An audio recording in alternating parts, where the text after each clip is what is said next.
Maayong adlaw sa tanan nga nagtanaw ani nga video. Karon ato ang interviewhon ang isa sa mga pasyente sa Galaxy Scientific and Holistic Natural Medicine. So kinsa gani itong pangalan nimo, ma'am? Herminia Riming Kalunsa Grillion. Ang mong address? Sikalig, Bulila, Malita, Davao Occidental. So unsa gani ito imuhang sakit, ma'am? Ang akong gipamatigid sa kong lawas ato, kapoy na kaya akong pamati niya. So diabetic man kano? Oo, diabetic ko. Kuan na to, kanang 18 na ang average sa kuang sugar niya. Taas po kay kong BP. So pila na ka tuig ang imuhang diabetes, imong gidala-dala?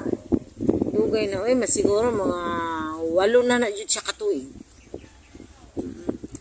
Dayon, unsay imuhang gibati tung wala pa ka nakainom og tambal gikan sa Galaxy? Basta nga ako yun namatngunan. Kapoy yun kayo akong lawas. Kanang inig mata na ako, inig kabuntag, inig bangon. Lami na po di balik ko katulog, pero maghigdan ako, di ko katulog.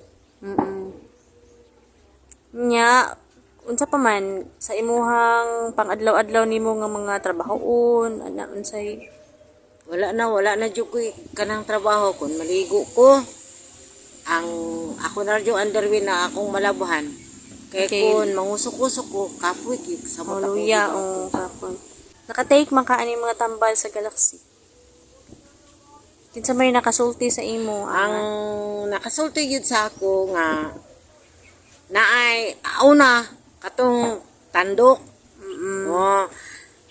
Ako'y duha-duha kay ang akong gipangayo sa Ginoo nga naalan joy ka na giyan ako ba nga makaayo sa ako ang balatian. Nya daghan na kay akong gidulan. Nya pamati na ko manggihapoy kinahimo. Motong pagingon nga naitandok dire sa relocation nga niyan hidayon ko. Nagpatandok ko nya ningon man sa kadunay doktor o wa pa po ko kabalo og sikinsa to sila, sikinsa ni sila. Pero ang nasa kong huna-huna nga maayo ko. Yan hidayon ko din sa relocation.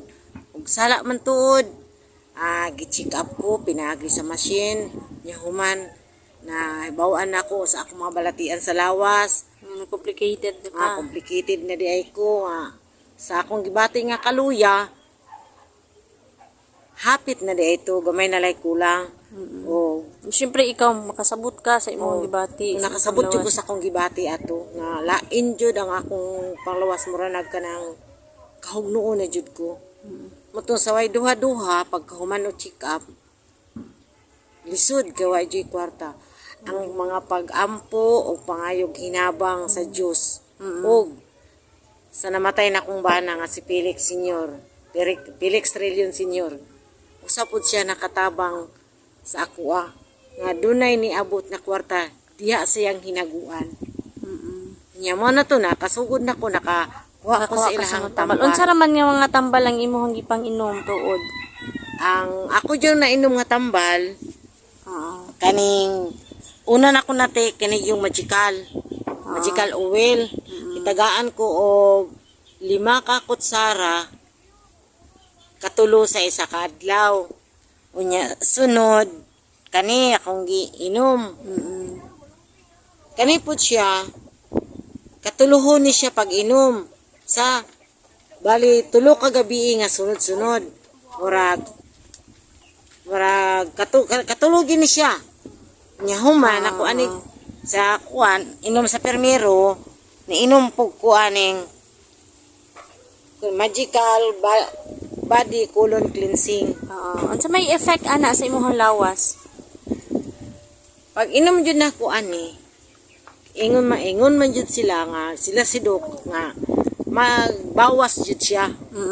Pero dili ka maluya, wala ka naluya atong pag-inom nimo. Wala man jud ko pud naluya pag inom na ko ani. Gani nahayahay ina ina ko kakalibang ni ba? Oo. Ako man jud kapila gihap. 18. 18 na ko kakalibang. Diha nako na kanang tingala ko dagko kayo gutot nya. Kanang sirit lang at tubig. Nya.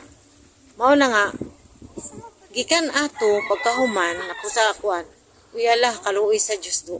Wa ko naluya, gani kung magkalibang ka, dehydrate gani ka. Pero katong panahon na wala. Nya dali ra yang effect nga pag inom nimo. Kwan, nag-inom ko ani galasotso, mga alas 11, nagsugod na Asun dyan si ko sa udto. kalibang. Oo. So dali ra yang effect no dili maabtan og tagpila pa ka adlaw, makita na nimo ang resulta sa Na mga kuanan jud kay nasulayan baya yun ako kanang mga tambal nga mga cleansing pareha ng kuan. Anang gabi pa ako inom sa usahay gani pagkasunod pa adlaw ko makalibang. Kaya ang ako yung problema, usahay 5 unom ka adlaw di ko kakalibang. Ug nagpasalamat jud ko ani. So unsa pa man? Nya kani pong kape. Kani. Wa po ko magtuo ba nga makahatag dinig ka ng energy sa kong lawas. Inom lang pero kaluoy sa Diyos ron murag pamati na ko himsog na ko nya. Kagahapon lawa nakaapil na jud kog dula-dula sa mong party. So after nimo pag-inom ani mga tambala, kumusta ang imong panglawas?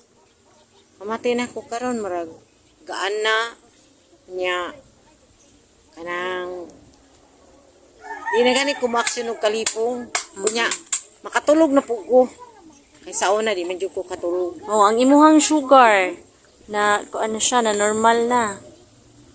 Pamati na ko murag normal na jud kay lahi naman ang akong gibati kay sa una. Oh, lahi na. Mataas kay akong sugar. Mamukurog murag magkurog akong unod. Karon murag uptick na kay nimo ilakaw-lakaw. Dili naman yan makalaka-laka gisulayan ako atong sa tong adlaw nagbaklay ko sa amo dito si Kalig, daabot ko kanang sentro si Kalig, abot ko balay. Kaluoy sa Dios. Do naman to kay binhud man ni akong tiil pero okay ra. Dilipas kani atong halos di ko kalakaw. So unsa may imuhang masulti ma'am sa uban nga nangita og kaayuhan sa ilang palawas? Samot na karon kay daghan kaayo yung mga diabetic nga mga tawo nagsigig inom sa ilang mga maintenance. Ang akong ikasulti o murag tambag or pahimangno nga kani nga mao nga tambal dako jud kay siya ikatabang para nako. Kaya ang akong sugar niabot jud og 24. Unya ang ako diing lawas nadaot na akong pancreas, akong atay, akong baga, akong heart, labi na jud akong kidney kay taas Kay na 6 years ka no? 6 years kang diabetic. Nya karon ako jud ikatambag sa inyo ha. Gikan atong pag-take na ako atong November 11. Nahunong pod akong insulin sa akong lawas. Nag-insulin ko og balik unom jud ka bulan. Yawan ako nag-insulin hangtod na karon. Nya nindot naman akong pamati sa akong lawas. Okay na kay akong pamati sa akong lawas. Mura to imo ikasulti madam no. Pasalamat kay ka samot na sa Ginoo nga nakakita ka ni mga tambala. So daghan kayong salamat.